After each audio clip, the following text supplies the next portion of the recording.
Living with diabetes for so many years has actually taught me one very powerful lesson, which is you don't always need everything. You need to start with what you've got. Hi everyone, welcome back to my channel. My name is Nkiruka and today I want to share how I managed my diabetes using what I had. This was earlier in my diabetes journey. When I was first diagnosed, I thought diabetes management meant buying the most advanced equipment and special foods, but that's not the reality, to be honest, for most people, especially if you live in the low and medium income countries. I actually learned firsthand that good diabetes care begins with knowledge, consistency, and a lot of creativity, and not money. Money will actually come at some point. I used to think I needed to have lots of imported food items to help me better manage my blood sugar levels, but I was way wrong about that. So I just thought about it. Why don't I start using what I already have in my kitchen? So food stuff like beans, plantain, millet, rice, bread, cassava, potatoes, maize meal, and I had a wee vegetable garden in my backyard, so I got vegetables from there, and fruits that were in season I got from the market. I actually learned that the most important thing is portion control and combining your vegetable with all your meals, which was actually more powerful than using the expensive food labels that are imported. And I always tell people, your blood sugar doesn't know the brand of rice that you eat. It only knows how you balance that rice on your plate with the right amount of vegetables and protein. Now let's move forward to physical activity and how you can actually stay active without a gym. For me, earlier in my diabetes diagnosis, gyms were not too popular back then where I resided. And in addition, the very few that were available were too expensive. So I made my own gym at home. I started walking every morning, gardening, dancing while I did chores, and carrying water bottles as makeshift weights. To be honest, exercise does not have to cost a thing. It's all about moving your body and keeping your heart healthy. So the next thing I did was making the most of my medication and management tools that were available to me back then.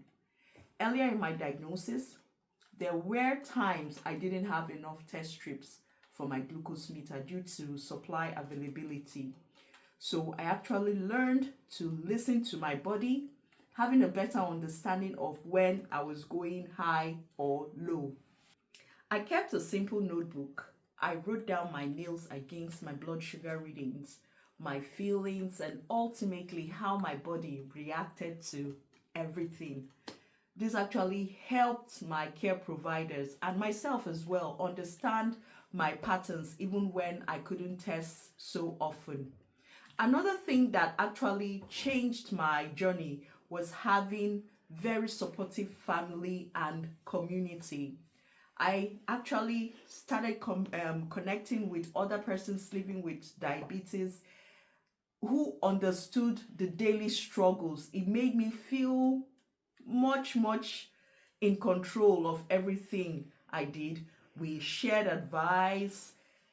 Sometimes we shared needles. Someone might not have enough needles. You might have enough, and you give out some to those who don't have. Test strips, insulin, and all overall encouragement. So this actually helps you to feel connected and well understood, and seeming that everybody around you in the community lives with diabetes, and the daily struggles you get to speak and the other person understands that, oh yes, I too go through the same. It really plays a lot on the mental side of diabetes care.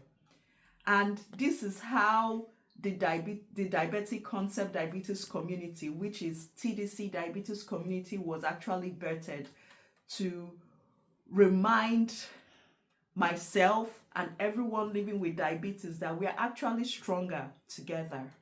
For me, I didn't have to wait for the perfect resources.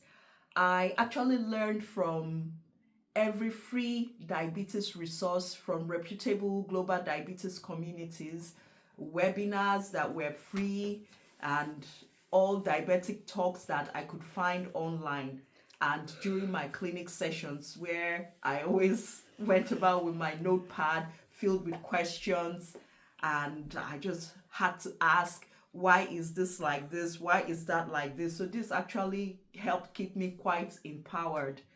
And the more I learned, the more confident I actually became in managing my diabetes, even with the limited tools I had back then. It was really amazing, as in way in the mid-80s where I was diagnosed.